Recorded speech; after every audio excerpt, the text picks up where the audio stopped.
Assalamu alaikum and welcome to Youth and Women Platform. And this is your host, Sister Zinat. The purpose of the program is we talk about the problems of youth and women, and we even discuss the solution with an expert in the studio. So today in the studio we have a special guest from USA. She have done a bachelor's in accounting, and then she even did master's in Islamic sciences, that is in philosophy. Sister Maryam Muaddal.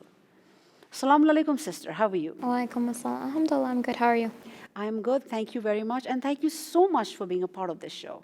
Thank you for having me. Alhamdulillah. Sister, we have been talking about a very interesting topic last time, that is influences. So we would continue with that. Yeah, inshallah. بسم الله الرحمن الرحيم رب اشرح لي صدري ويسر لي أمري واحلل عقدة من لساني يفقهوا قولي صدق الله العلي العظيم بسم الله الرحمن الرحيم السلام عليك يا فاطمة الزهراء ورحمة الله وبركاته. So we're talking about influencers, and we're discussing about the hijabi influencers, and unfortunately we have this trend that's happening today where some of them are taking off their hijab, and we're discussing how it's important to do amr bil ma'ruf and nahy anil munkar, that it's wajib, that is incumbent upon us to forbid from evil and to enjoin the good. And so it's important when some of these influencers are doing this and we're following them, that we let them know that this is hurting you, this is hurting your soul, and that we actually care about them. We don't have to come from a negative standpoint. We come from as a positive way, and we tell them that we actually care about them and we want what's best for them, for this dunya and the akhirah, this world and the next. And so that we should let them know, message them, private message them. And if that doesn't work, then it's important to take this amr bil ma'ruf, this enjoining the good, forbidding from evil, nahy anil munkar, to a next level, because there's different layers. Wow. And so one other thing we can do is, if they still don't listen, that we unfollow them. We don't have to follow them. Yeah. We unfollow them because they did something, they've committed a sin. When anyone commits a sin, we need to let them know that's not okay, especially if it's public. Now, sometimes someone commits a sin in private. Yeah, you don't that's find out about it, different. that's fine. But this is open. But this is Very open, and yeah. not only that, they also are influencing other people. Now, when someone's an influencer, their deeds, their acts, what that they share in public affect public. They're an influencer. That's what they're called, right? They're a role model, essentially. And so, in that, it's encouraging. They're encouraging that, because when you're a role model for other people, people will look up to you. Yeah. And if you're committing a sin, people will look up to that. Yeah. And so they will also get the sin. If other people will follow in their lead, they will also get the sin for that. So not only will they get the sin for doing that sin, but if other people do it because of them, they will also get their sin. That's very true. They have to understand. And so, like that. in the story of Habil and Qabil, Habil and Qabil, the two sons of Adam, one killed the other, right? And it's interesting because in the story of Habil and Qabil, he was the first man to kill another person. He was the first murderer of history. Yeah. And ever since then, whoever kills another person, he also gets the sin. Yes. Because he was the first person to commit the sin, and he became an influencer for others. And he was like promoter of jealousy, who was jealous of his own brother. Yeah. He was the first person to be jealous of. The first person, Shaitan would be, I would say, the first creature to be was jealous. That was a jinn, right? He was not a jinn. Human being. Yeah. But he basically did that. So he's sharik in that sin. He's He's part of that sin. Of other people, when people murder, God forbid, someone else, or someone kills another person, he's part of that sin as well. So it's really important that when you have that effect in other people's lives, that you have to really be careful what you do in public. Yes. It's the same thing with the Prophet's family. The Prophet's family was looked up at to. They would influence other people. People would look up to them because they were the Prophet's family. And so their deeds had a higher, if they did something good, it had a higher value because other people would learn from them and to try to do it. And if they committed a sin, God forbid, then people would also learn from them. So it's in the Quran too, that the Prophet's wives have a higher responsibility. And so it's really important to realize that when you have that role, if you're an influencer, you have that responsibility. And it's a responsibility because it's a blessing from Allah to be able to be an influencer, to be able to influence someone else. It's like popular. You're popular right now. Yeah, I think it even goes with the speakers. Speakers, exactly. like goes we want to with get into that. Scholars, or I know, Definitely. just going, or maybe even like Zakir, what you said, just a speaker who's not from a seminary, who does not have the complete knowledge, but whatever two books they read, they just, and that does become influences. They even look upon their husbands or their wife or their kids, you know. Yeah, it does happen. So you just make sure at least you have knowledge before you're speaking, you know. Yeah, that's definitely a topic we need to discuss. Yeah, we would in future. So no, actually, we will inshallah get to that. So it's really important to do that and to keep that all these points in mind. There's a trend as well that I've noticed is that there's articles coming out about these people, and not just about these influencers. Also, like sometimes I've seen Muslims will make clips or they'll make a video or they'll make something, and there'll be some inappropriate elements in it. There could be haram music, or there's not proper hijab, or there's things that in there that is just controversial, and maybe in our fiqh perspective it could be wrong as well. So there's things that people do in those videos that are not necessarily correct, and so people will mention these things in an article to blast them out. And so what I want to say is that, as again, Amr Ma'ruf and Nahi anil Munkar is wajib, and so it's important to speak against these things and say, okay, this is not okay, this is not in line with our Sharia, that they need to stop doing this. But at the same time, it's important not to bring names. Now, why is that? If you look into our religion, if you look into the way of the Ahlul Bayt, the way of the Quran, the way of our Prophet, they barely mention names. Mm-hmm. Even our own Prophet, his name, guess how many times his name is in the Quran? 3. Wow.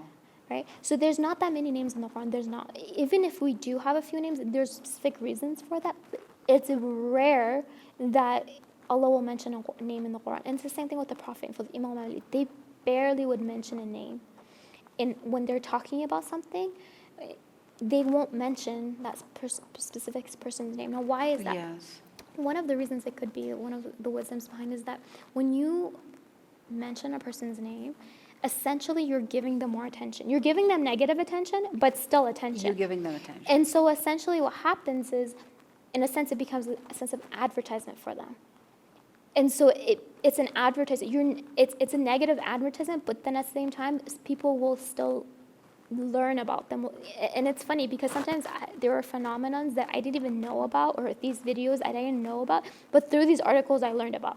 And sometimes through these articles they actually become more popularized than they would have gotten if there was not like these articles against them. So I think it's really important that if we're going to like let them know, if we're going to publicly talk about this, and these are conversations we need to have, don't bring names. Yeah. It's better in terms of akhlaqi sense. It's not haram, but it's better in the akhlaqi sense just to not to bring it up. And in general, and you see that the maraja and the ulama, they do this. They practice this specific thing.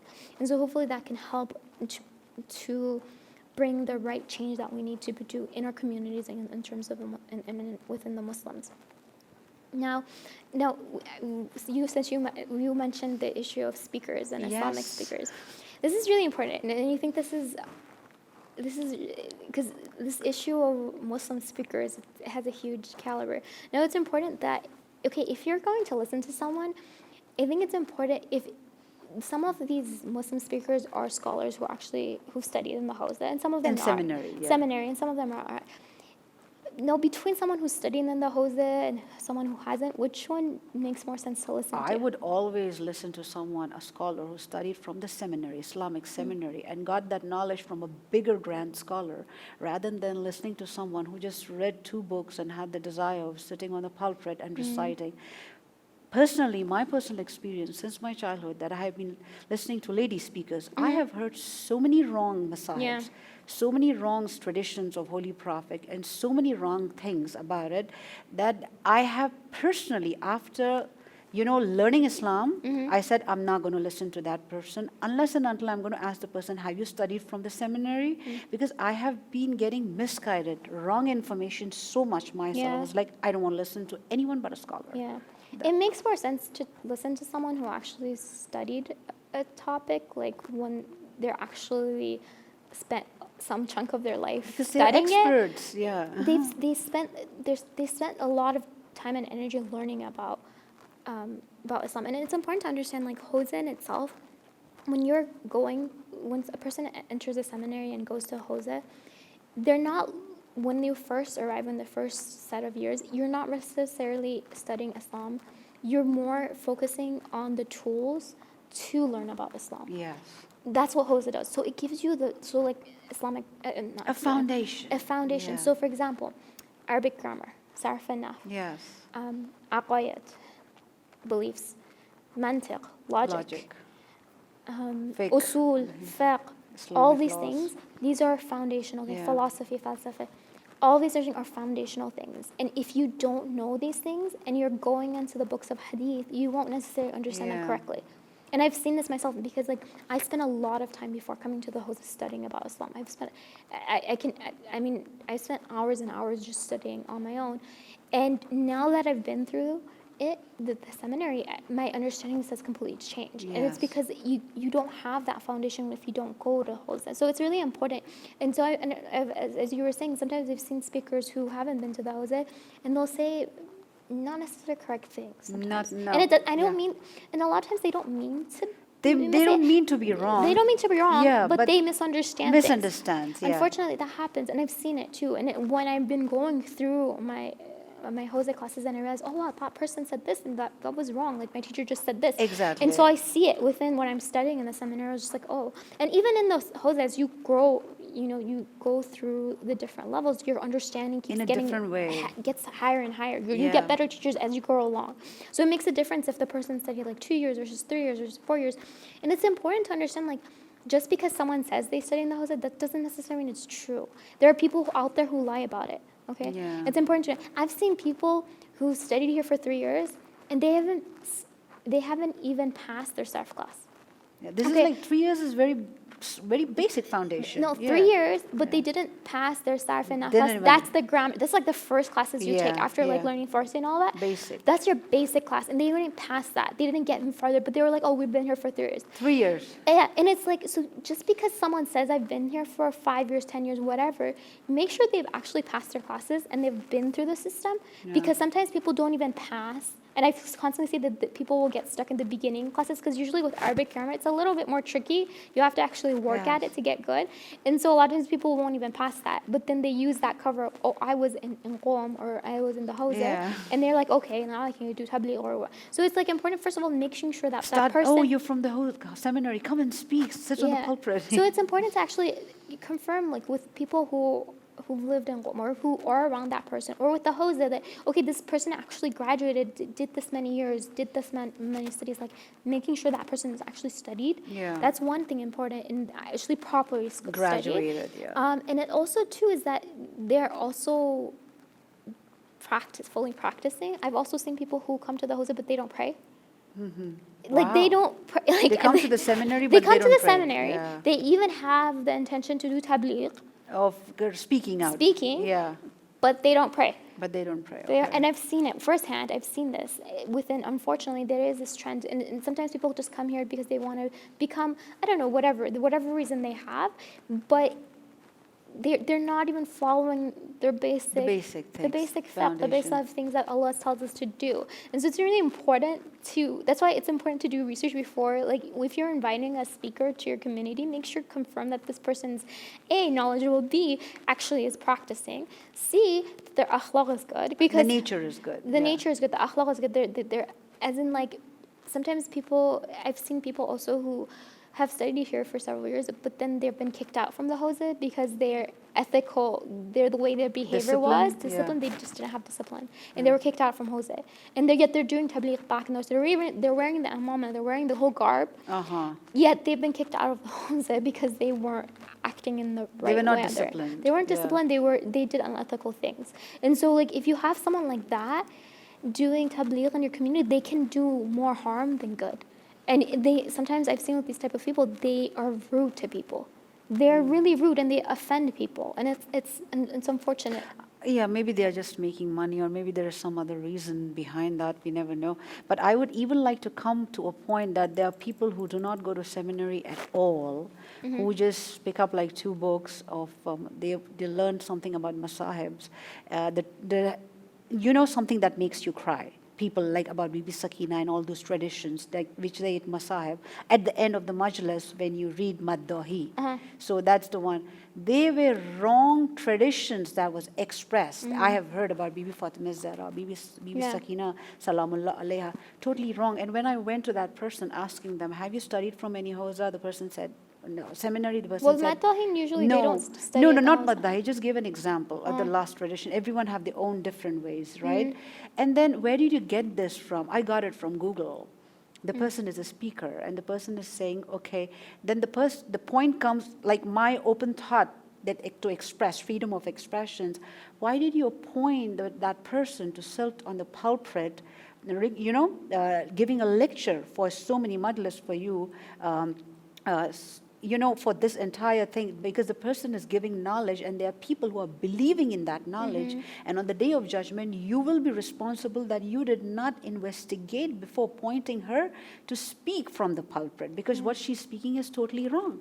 So the answer that I got was like, we don't care. All we care is like the more she makes people cry, the more we are happy. We just want audiences. And this is the very bitter truth of the centers, because I have been dealing with a lot of centers and all. When I go out and talk to the sponsors and all, they say we want the people who shout or make people cry or something, but they don't understand if the person doesn't have any knowledge, the person is not from the seminary, I mean, not even 6 months. You're just exploiting the pulpit. Yeah. This is a very bad issue going on, and the person is speaking is wrong.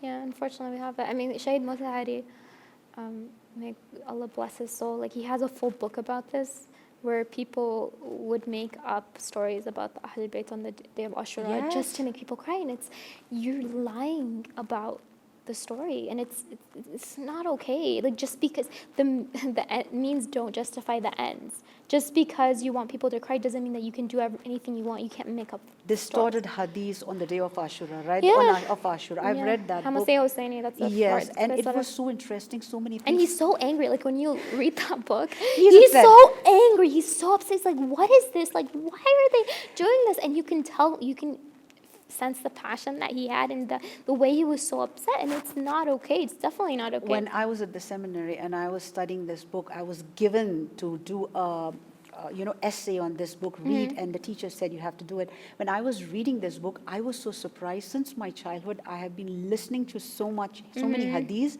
that I believed to be true that came out to be totally false.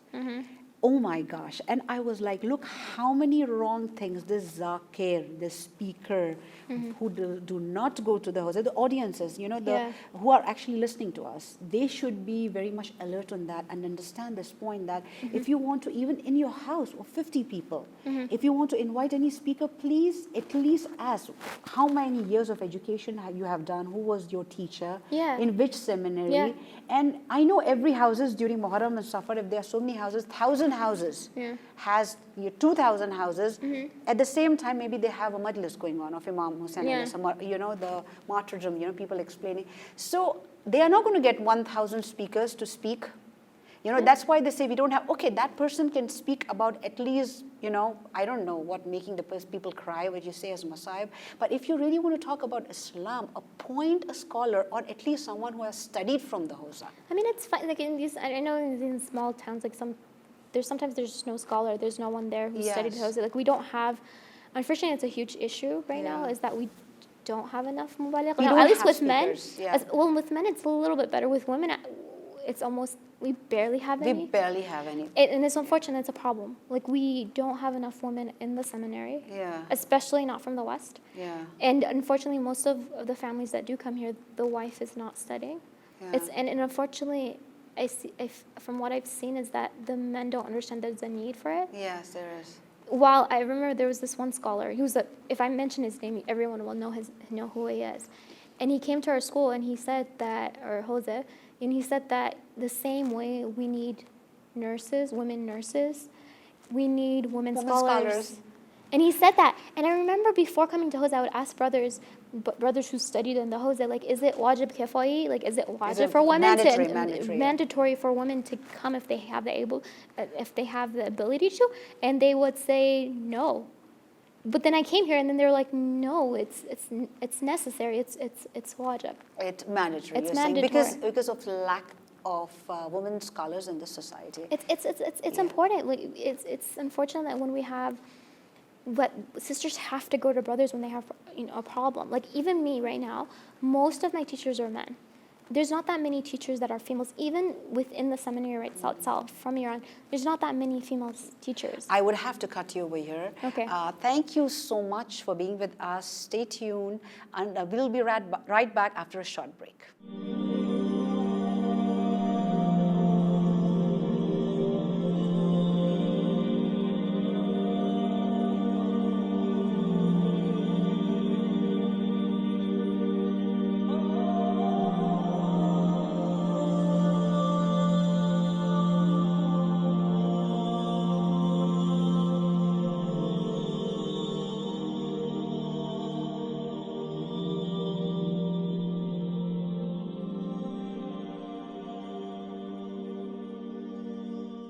Welcome back after a short break.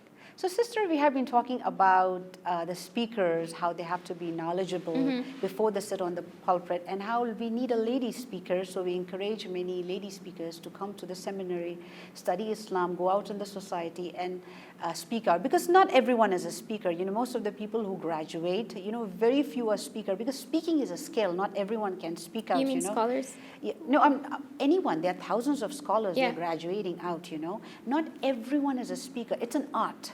It's something that has been given to that person by God. It's an art. They have to practice. Definitely, it is. So we need more lady speakers. And we were even talking about that. Lady scholars. Not only lady scholars. Whoever is sitting and doing the majlis of Imam Hussain, please at least ask them how many years of education you took from the seminary. What have you been studying? Who's your teacher? Please just don't let any popular person who's just making you cry or yelling out make themselves on the pulpit and call them a scholar.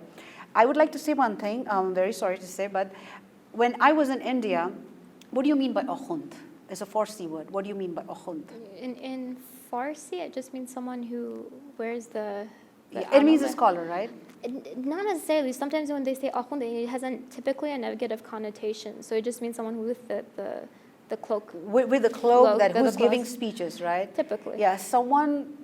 But it has a negative connotation here, usually. Anyway, so someone who's giving a speech, not even from the Hawza, is giving the title of akhund, that is a scholar, So that was so surprising. And I asked the question, why do you call that lady a scholar? I've studied few years in the seminary. I'm not a scholar. I don't even call myself as akhund, right? And that lady is speaking just by reading 2 books. You calling the person. You guys call them akhund? Because no, here it's only men. I don't. They usually only call men akhund. Yeah, but the ladies also sometimes, in India, the Iranians who reside call a lady speaker as akhund, but that person have never studied from the seminary and getting the big title. So it is surprising the people, they don't understand. When you try to give them knowledge, you cannot call the person as akhund because the person is not from the seminary. Akhund has a different meaning. You can call the person a speaker, a zakir, a zakira, something like that. But not, I don't understand. So we were talking more about the speaking, Just to add to that, this whole issue of like women studying in the Hawza, it's a huge need. It is really, it's a need. And this is a problem when you go back home, when you go to America or Europe or Canada, most women have to go to talk to the brothers who studied in the Hawza when they have an issue. And a lot of times they don't understand issues that females have. Yes, they don't. And it's a problem. And it's not just even back home, even here within the Hawza.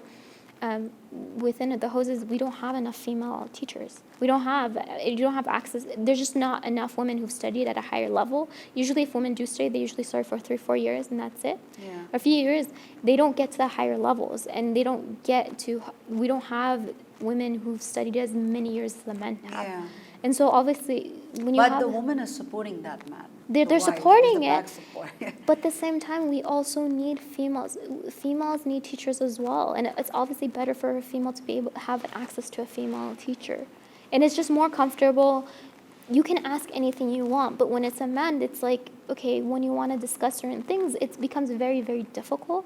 I mean, back home, there's issues of rape, there's issues of postpartum depression, there's issues of... Back home in USA, right? In America, yeah, in the West, the Western countries, we have all these issues, and a lot of times men don't understand them, or they're not familiar with them because they're not a female. They don't understand it. So it's obviously, if we have female scholars or female who study them, who are actually knowledgeable in the field, it's much preferable. It's better for the fitra, it's better for the ruh as well, that women have to deal with women, men have to deal with men. It's better. The same way we want women to be able to have female doctors to go to, it's the same thing. We want also females to be able to go to a female scholar and ask their questions. And because you go to a female scholar, there's no room for shaitan to enter, right? But if you go to a male scholar, shaitan is still going to try to trick us, right? And like, unfortunately, we have cases of bad things happening when things like that happen. And shaitan will try to deceive everyone, right? It's not, there's no full, even if you have been to seminary, does not mean that you won't make us commit a sin. And so that's really important to consider. Because you're not sinless. You're not ma'soom, right? Yeah. And so it's important. That's why when I was talking about when you're trying to invite people to speak, it's important to research them, see if have they studied, are they pious, their akhlaq, do they have an akhlaq teacher, are they going to a specific teacher, at least one teacher that's guiding them, that will tell them, okay, you're ready to do tabligh. Because if you don't have that, then who's going to be telling you, okay, like you're screwing up here, you need a mentor. And it's the same thing even back home. We need mentors. We need people from the Hawza coming mentoring other people, and we need the older generation mentoring the younger generation to go toward the right path, right? And so it's important we have that system, but unfortunately we also need to make sure we have the right people to be mentors and to be teachers and to be scholars and to be guiding the community. Oh yes, definitely. We don't need so many people. So what exactly, last time we were talking about the influences, that we get influence from the YouTube and Facebook and everywhere. So who should we look upon as a role model, really, in this 21st century we're talking about, right? I mean, we can find people, there are people out there who, if they are practicing properly, if they're believers, and within each community you'll find believers who their akhlaq is good, they are pious, they're practicing. You'll find these type of people within any community. You'll kind of find a few, at least one or two. Even there are people in the Hawza, right? There's scholars, the seminary, who do practice properly. But then always remember, though, they can always screw up as well. Like, they're not foolproof. And that's why it's important that when it comes down to role models, we actually look into the Quran. Yes. And then we look into the role models that the Quran gives us and take them as our role models, and especially our Prophet, Fatima al-Zahra, Imam Ali. Role model, the ladies that we have, and even the men. Like, it doesn't, just because Fatima al-Zahra is a lady doesn't mean she's not a role model for the men. And just because Imam Ali is a man does not mean he's not a role model for women. It goes both ways, because at the end of the day, they're human. We can still learn from them, right? The ruh in itself, the spirit, our ruh, is genderless. The deep layer, at least, and there's different ideas on this, but like at least the deep layer within the ruh, the highest layer, the aql, that's genderless for sure. We know that. And so the intellect there's no gender to that, so we can even learn from them. So for the youth, I think they should read the history of the Holy Prophet, the way he lived his life, the life history of Bibi Fatima Zahra, salamullah alayha, the life history of all the Ahl al-Bayt, especially I would say the life history of Sister Imam Ali Raza alayhi salam, was the 8th Imam, that's Bibi Masuma salamullah alayha. How beautifully she lived her life. It was not just the support she was giving to her blood brother, she was giving support to the Imam of the time, like the way Bibi Zainab salamullah alayha gave support to Imam Hussain alayhi salam. So it's very important, because we keep thinking, oh, we are from 21st century, we don't need all these things, they were from old generation, they didn't have to work, we have to work, we have this. We don't realize, the moment we start studying all these things, especially the life of these ladies, the bravery, the way they used to speak, when they used to speak, and how they used to speak, the way they lived their life, actually comes as a big inspiration for this 21st century. Because if the Holy Prophet, peace be upon him, have told us, guided us, you know, if he says that take Bibi Fatima Zahra Salamullah Alaiha as a role model, you know, that means there is a reason. Until the day of judgment, they are a role model for the women of all the century, especially for youth. Okay, if you're not taking them as a role model, then who's a role model? Some actor, some model, someone YouTube inspirer, influencer who has a story to give us, you know. But we have to think about who is the bigger role model for us. Yeah, I mean, the ultimate role models are the role models that the Quran gives us, the Ahlul Bayt have given us, the Imams of Ahlul Bayt, and then as well as just all the prophets and the role models that the Quran gives us, Maryam alayhi salam, Hawa alayhi salam, all those other ladies as well, the ladies of the paradise. The ladies of the paradise, yes, because if you look at the life of Bibi Maryam Salamullah Alaiha, all their life had been so tough, you know, but still the way they took it with chastity was very beautiful. So of course we have to read the Holy Quran and understand the meaning, because every time when we read the Holy Quran's meaning, we understand Quran in a different way. Second, we have to understand Ahlul Bayt. It's just not the month of Muharram that we are going and crying for Imam Hussain coming back, going to ziyarat, that's it. You know, this is what we think. Do we know the life of Ahlul Bayt? Do we know the way they lived their life, you know? It's not about crying, it's about understanding them in a right way. So definitely a role model in the best way can be the ladies, the best ladies of the heaven, which the Holy Prophet, peace be upon him, has spoken about. And today we have been talking about influencers, how they influence a life from YouTube, from Facebook, especially the youth. Be careful, because you have been talking about so many things, you know, the pros and cons and how it can advantageous and disadvantages and give a solution. So that was a very good example, especially for the youth. If they take this as an example, it would be great. So thank you so much, Sister Mariam, for being a part of this program. Well, thank you for having me. So thank you so much, everyone, for being part of this program. Stay tuned for another exciting topic. Until then, Assalamu alaikum wa rahmatullahi wa barakatuh.